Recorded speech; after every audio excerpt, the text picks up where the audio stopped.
Bem, meus amigos, da última vez que conversamos, eu expliquei como era importante que os sons do inglês fossem corretos na hora da gente aprender.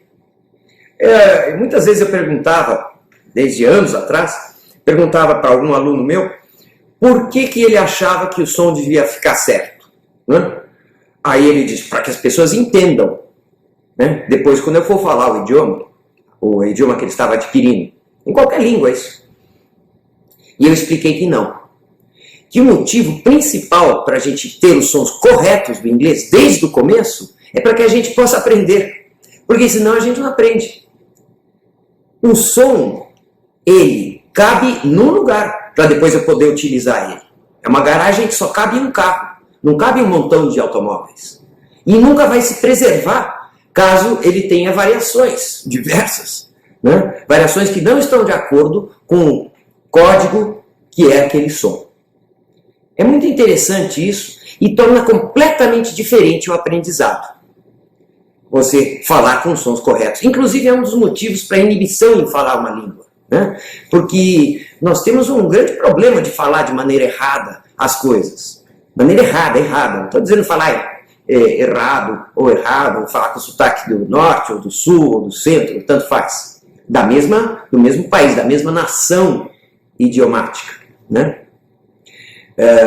Agora, errado quer dizer, em vez de falar errado, como eu disse antes, falar berrado, mudei tudo o que eu queria dizer. E não vou aprender também se eu tiver variação nos sons. Eu não podia falar uma coisa dessas de maneira responsável se eu não tivesse um jeito de poder introduzir os sons corretos. Não basta dizer, tem que fazer o som certo. E aí, como é que faz? Né? Tem que imitar, Não, tem que lavrar aquele som lá. O som é como se fosse uma imagem, só que não visual, mas uma imagem sonora, que fica muito mais tempo e é muito mais sólida do que o visual, a imagem visual. Tanto é assim que isto aqui, que é o negócio que faz texto, caneta, foi inventado ou começou a ser usado há muito pouco tempo atrás, se compararmos com os milhares e dezenas de milhares de anos que a gente fala. Nós sempre falamos sem usar caneta. Quer dizer, nós sempre aprendemos a falar sem usar o texto. Podemos usar texto? Podemos sim. Podemos usar texto, inclusive, para lavrar aqueles sons corretos, né? Depois eu falo um pouco mais também sobre como que é vamos dizer, a história ou até a antropologia do ser humano como ser falante, né? É muito diferente do que as pessoas imaginam quando passam a estudar gramática para aprender a falar, ou a memorizar o significado de pequenas palavras que não existiam antes disso aqui aparecer no mundo.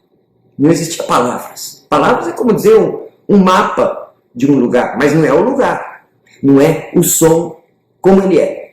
O som não tem história de dividir em palavras. Isso veio com a escrita apenas, né? Por exemplo, um menino falava 4 palavras dizendo, eu quero uma maçã. Em inglês isso não é eu, não é I want an apple. I want an apple, mom, mamãe. I want an apple. I want an apple é do tamanho de guardanapo. Quem diz que isso daí? Como que esse menino há 2000 anos atrás, que dissesse isso, I want an apple, para a mãe dele, como queria saber que tinha 4 palavras e uma delas era o sujeito pessoal, eu, want, verbo, né? Querer, an, apple.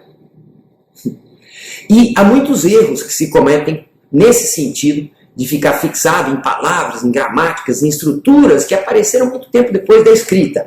Quer dizer, não vamos usar a escrita? Podemos sim, desde que saibamos o que ela representa, o que vem a ser como colaboradora, né, a escrita, como colaboradora para um aprendizado.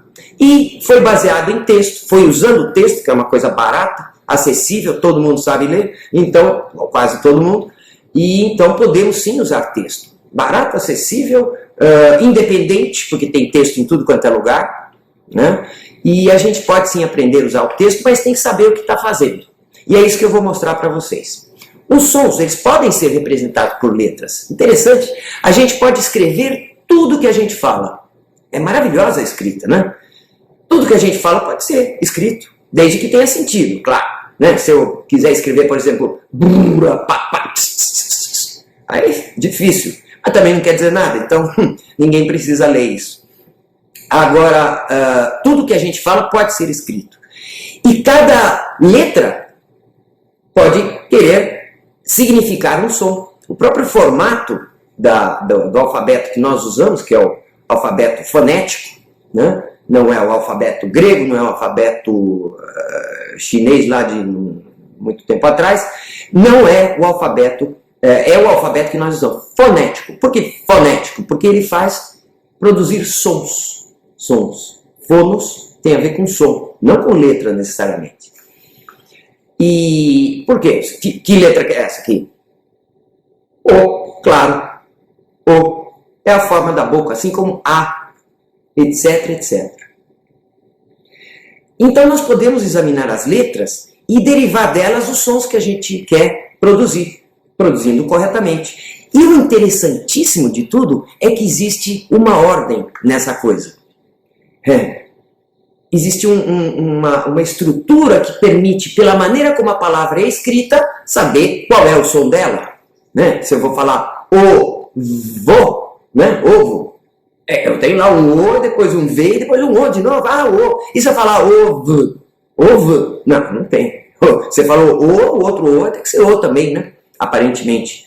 Mas temos o O com som de O. E como é que é? Bota um acento em cima lá, fica pó, não fica pô, né? Porque pôs um acento agudo em cima da letra O. E isso indica o som que é. Mas no inglês tem uma coisa fantástica que eu vou mostrar para vocês agora em breve. Até lá!